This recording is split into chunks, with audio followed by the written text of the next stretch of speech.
Тиздән бөтен дөнья татарча диктант чарасы үткәрелә. Тулырак мәгълүмат Искәндәр Гыймалдинов репортажында. Башка еллардан аермалы буларак, быел катнашчыларга диктант язу өчен 3 көн бирелә. Безнең институтыбыз инде 5 елдан артык катнашып килә.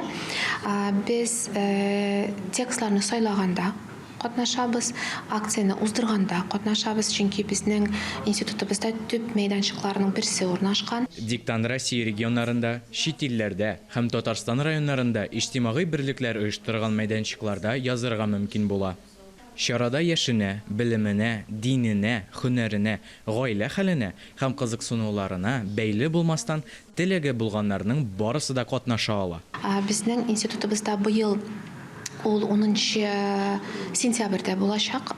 Ул чара дип әйтгәндә һәм һәрвакыт без шундый шатланып оештырабыз бу чараларны, катнашабыз, анда кешеләр килгән кешеләр белән бергә аралашабыз дип әйтгәндә һәм тагын бер эш безнең бу чарада, бу акциядә ул текстлар сайлау. Быел да без 10-15 текст сайладык.